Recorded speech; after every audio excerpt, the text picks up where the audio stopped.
Guys, welcome back to my channel. So my name is Tara and this is the planting bug.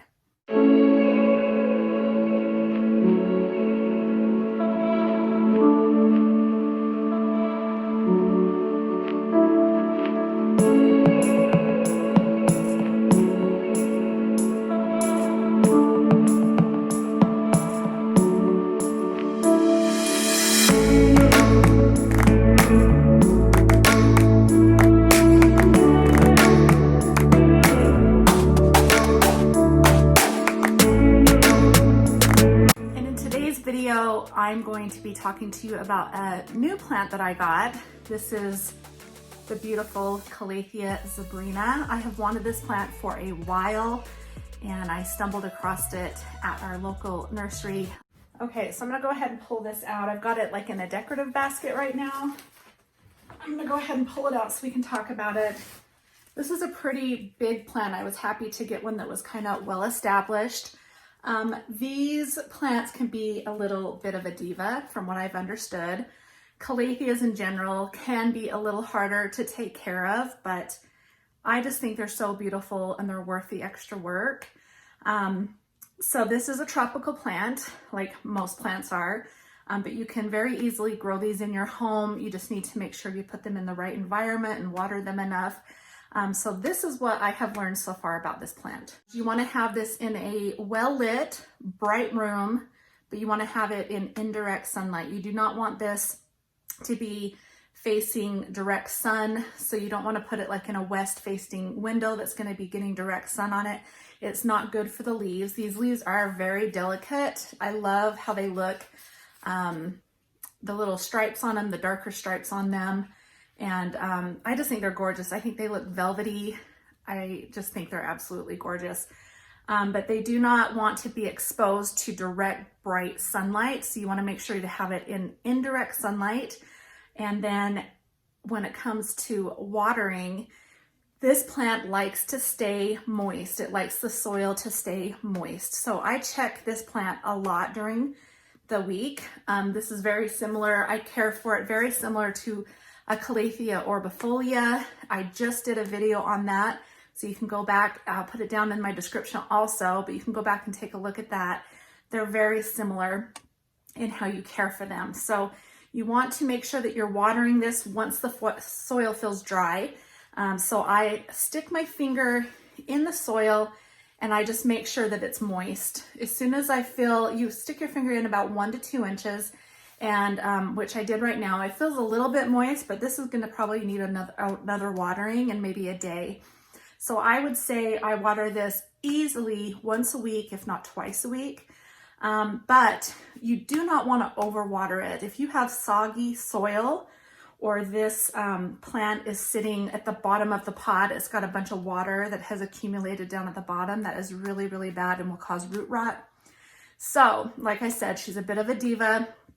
She wants her soil to stay moist, but not soggy. And you do not want this plant to dry out. You do not, like if you were to go on vacation, you definitely want someone checking on this and making sure that it's getting watered while you are gone. But like I said, I probably water it 1 to 2 times a week. And then I add moisture to this plant, humidity to this plant by setting a diffuser by it or a humidifier.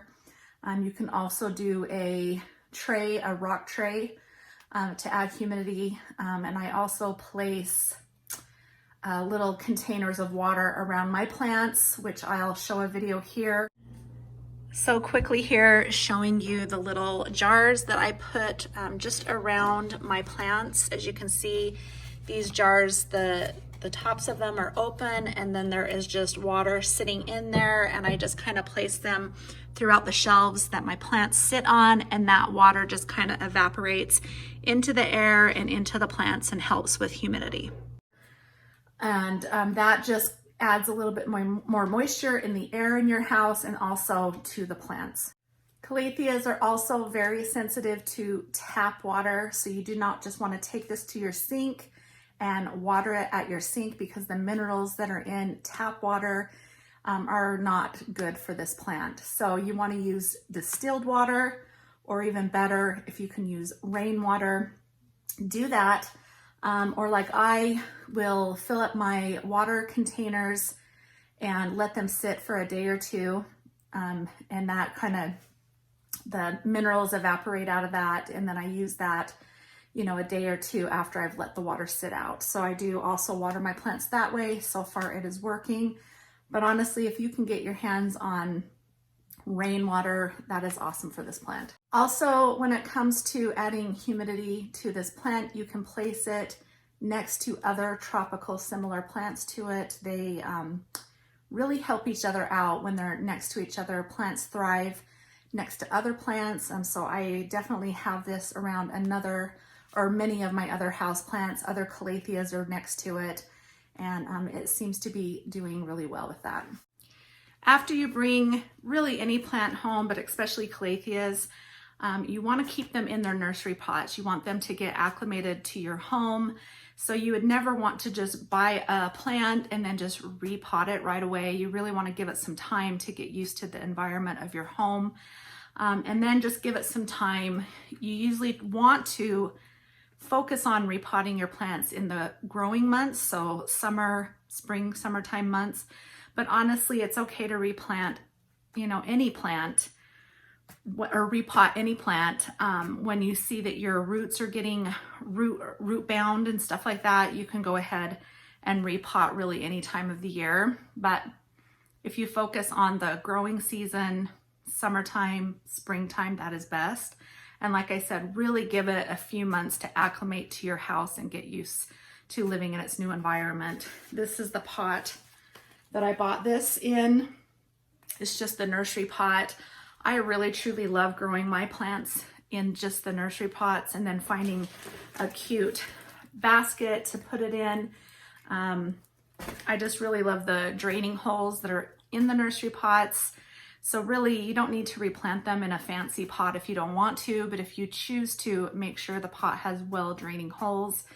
Speaking about the well draining, you want to make sure this plant has well draining soil as well. Peat moss, perlite is really good for these type of plants as well. Now, any plant, including Calatheas, sometimes can run into pest control problems. A really good idea, just in general, is to make sure that you are dusting off your leaves, you know, maybe once every other week, at least 2 times a month, that you're dusting the leaves off of all your plants. You can do that with a dry paper towel or just a cloth. You can spray your leaves down. You can use water and neem oil also to spray on your leaves, but just make sure that you're dusting them off once or twice a month, and just check your plants, see if they've got spider mites or anything on them, and then if they do your research on how to get rid of them. If I come across getting spider mites or anything like that, I definitely will document it, but I've been very lucky and have not had any pest controls lately. But that is your number one prevention in not getting pests, is just making sure that you're dusting off the leaves once or twice a month.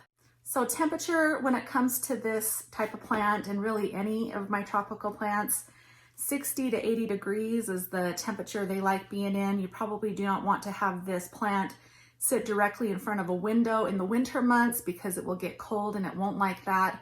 But also you don't want them sitting in front of a window getting direct sunlight also. So just finding a place in your house that's maybe, you know, in indirect sunlight is best for it.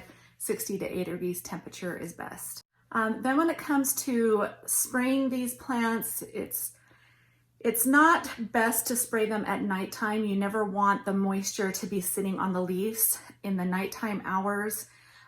You don't want that to happen because it can attract bugs, it can attract mold. So if you want to spray your plants, you definitely can mist them and spray them, but do it in the morning hours so that you have enough time throughout the day to let that water evaporate off the leaves, and that is the best time to do that. Again, I also like to keep the humidity up with turning diffusers on by it. They really tend to like that quite a bit. Okay, so that is really all I know about this plant. Like I said, I've probably owned her now here for 2 weeks. Not long, so I'll definitely keep you guys updated on her, and just any problems, anything that's working, I will let you know. But I really wanted to share her with you guys and just show you how beautiful she is. I'm so excited to add her to my collection. Again, I think Calatheas are becoming my favorite all-time plants to own. Don't get me wrong, there's a lot of others that I like, and I've done videos on them, like the Philodendron Birkins. I love those, but I just think Calatheas are striking and I want to own many more of them. So my collection's growing really big on these and they are my favorite, and I just really wanted to get on and show you this new plant that I have brought into my collection that I am so thrilled to have. So I hope this information was helpful to you. I will come back more when I learn how to propagate it, if I have any issues with it, or if it's just doing really well. Right now there are 3 new leaves growing, so I'm excited that she is producing new leaves. And it's the winter months, so that's a really good sign that she's doing well. So yeah, I'll just take you along the journey, keep you updated on how she is doing. I hope you guys enjoyed.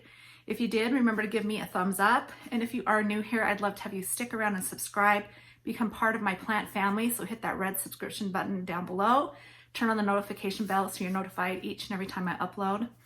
And I hope you guys have a great